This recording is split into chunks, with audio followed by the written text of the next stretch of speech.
welcome back to our Ancient Critics podcast. Today we have a special guest, Wawa, and she will be helping us talk about Napoleon, the fall of Napoleon Bonaparte. So let's dive right in. And this is part 2. Yeah. Part 2 of the Napoleonic era, basically. Part 2 of his life. Where did we end up last time? We ended up talking about the continental system. What is the continental system? Do you guys have any idea what the continental system is? Kind of like the trades where like the countries and Yeah, exactly. Yeah, and who was France, like, review? Well, who was France against at this time? The British? Like, the biggest enemy, yeah. The British? Yeah, your favorite country in the whole wide world, the British. So basically, France, Napoleon. Hey, hello, I'm here to join the podcast. Now, I heard France, I heard the British. I'm ready. I heard you guys are talking about the short man too. But he's not short. Yes, okay, he is. clarification, just before we get started.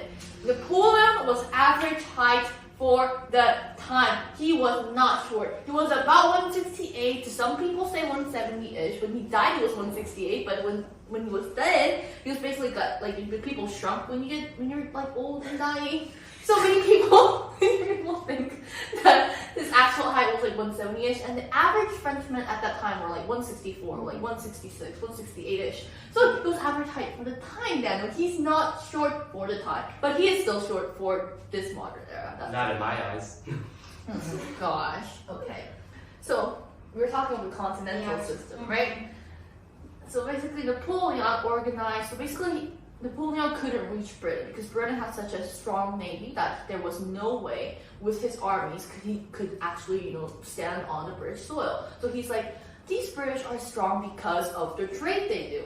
So Napoleon's like, maybe I should get rid of their money source. So he started to blockade the trade with the British, and he forced, like other European countries such as Prussia, Russia, and like Spain, which was kind of part of France because he come from Spain, to join this continental system, which is a union that blocked British trade, so that would not trade with Britain, just to isolate Britain. But Well, the British response, as you all might know, was that they went to Copenhagen in Denmark twice and blew up all their ships because they realized that Denmark was probably the only country at that time who had the naval capabilities to fight against the British.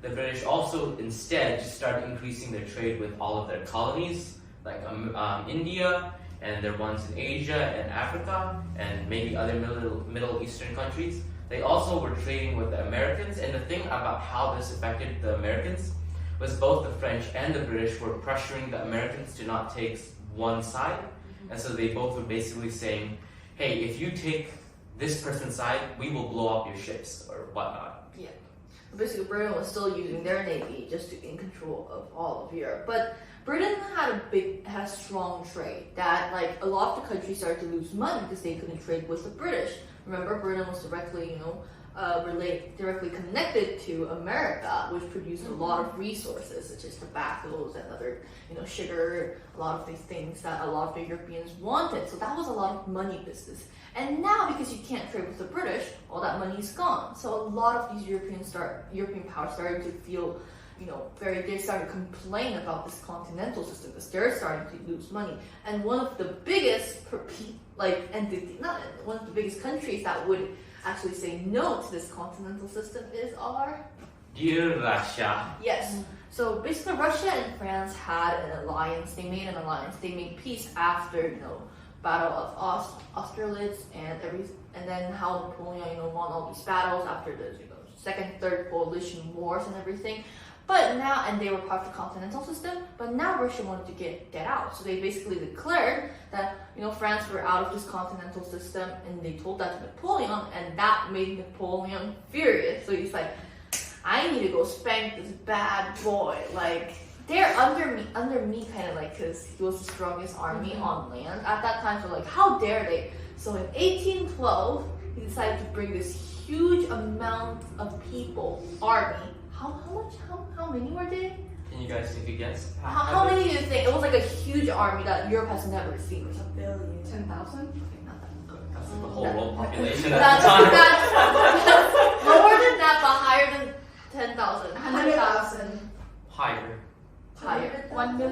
No, not really. Not in the millions. Less. 600,000? More. 600,000? Yes. Yes, exactly 600,000. Well, not exactly. Around 600,000. That was basically like the biggest army that Europe and probably most of the world had ever seen, except maybe like China and India.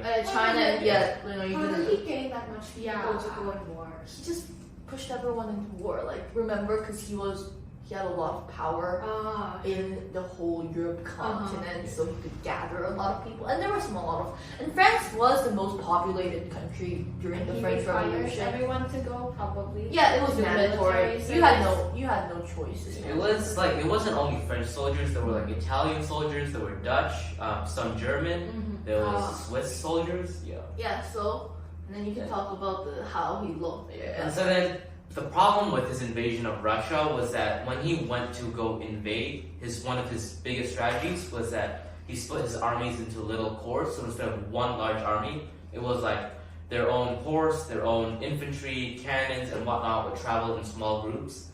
And they would rely on the land, so they would like pick off fruits or just buy from the local townspeople. But when the Russians were retreating, they started burning everything.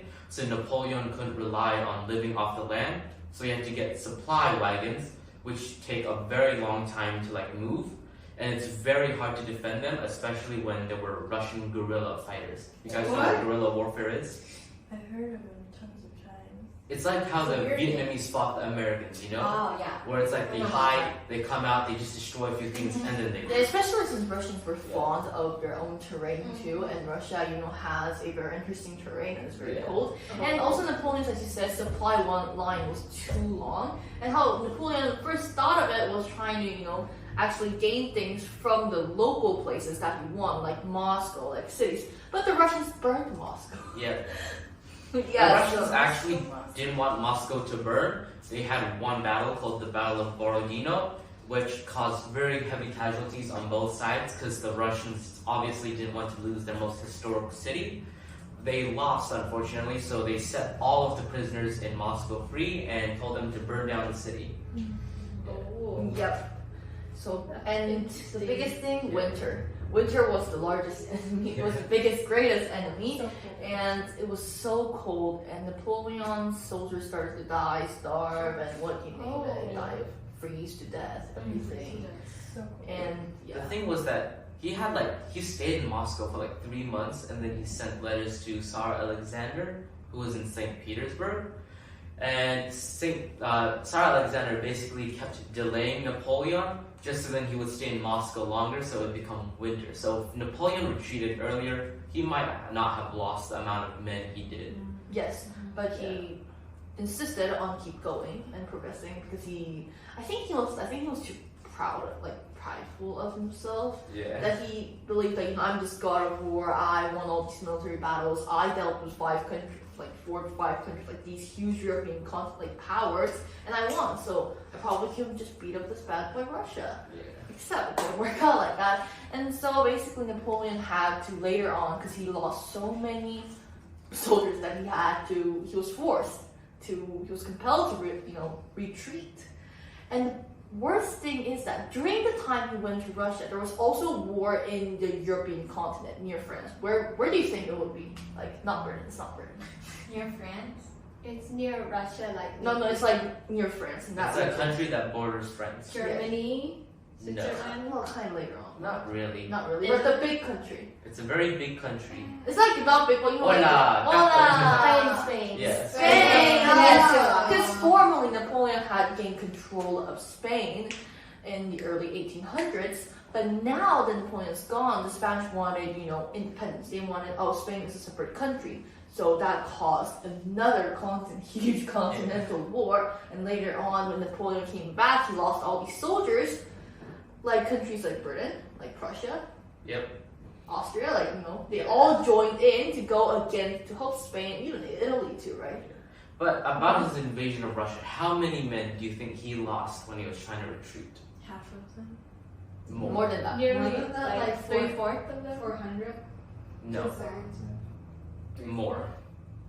He Oh. was left with No, like not all. He Not lost all. a very big amount. hundreds. He might be left with hundreds of people. He lost about 20,000. He only had 20,000 to 40,000 men left after his invasion of Russia, meaning he lost over 500,000 soldiers. Died and everything. Yeah, Died. and most of them weren't even Died. from the battle. It was just from They were winter. from the winter, the cold, the starving, Yeah. yeah, everything. Yeah, so basically, all these continental powers were against Napoleon, and this time Napoleon had no strength to fight back because he previously lost all these armies, these soldiers in Russia. So now he had no strength left to fight back to the British, the Prussians, Austrians, and the Spanish. And big problem was that a lot of the French people were also very tired of the fighting, so the Parisians just sort of gave up the city. They said, hey, come in, we don't want Napoleon anymore. Mhm. So they took over the city, and then he had to. But after that many soldiers died, the left soldiers, were they like still loyal to Napoleon even They- after all that death? Maybe a few of them, but most of them would have probably either Most of them ran just away. wanted to go home Yeah. Is this Yeah. before or after he crowned himself? After. Because it's the 1812, and when he crowned himself emperor, it was 1804. Yeah. Yeah, so basically, Napoleon lost, And then he got exiled. exiled to Elba in 1814, right? Is this first time he lost a battle too? No. Not his first Not just time. first but time, but big- big loss, like a big Yeah. loss to the whole European power. And basically, like Elba is a island near Italy, right? Yep. Yeah, and then he got exiled there, and he was kind of crowned emperor of Elba. But like he was formerly emperor of France. How is he gonna be satisfied with this little island, Elba, and the emperor? He actually improved Elba. But He actually did improve Elba. Did Yeah, he did some work. Helena later, no? That's a bit later. That's a different places. Yeah, but basically he wasn't satisfied, so he escaped, right? Yeah. He escaped and came back to France, Yeah. and he reigned about, and then the other countries like Britain and like Austria, they all declared war on him again. The thing was that when he returned to France, so after he was kicked out from being emperor, they replaced the old Bourbon monarchy, which was like the King Louis the Louis the 16th and all yeah, those there's big his Roman brother, I monarchs. think, yeah, 16th Yeah. brother. And so then, when he came back, the king ordered that Napoleon be killed. So he sent out the army, or not killed, but just put away and again. But a lot of the soldiers were like really loyal to Napoleon. So when they saw him, he said like, "If you wish to shoot your emperor, I am here." And so then most of them ended up going back to him. And so every army they met along the way defected back to him. And so then King Louis just escaped to Denmark. Yes. And so he took over again. And this time Napoleon actually wanted peace. He didn't want to fight any more wars. But all the European countries, were like, we don't want you anymore. And so they all declared war on him specifically. And that's called the 100 Days of Reign for Napoleon. He reigned about 100 days. Yeah. And then after that, at the Battle of Waterloo in 1815, he got beaten up by basically Duke of Wellington, a British general.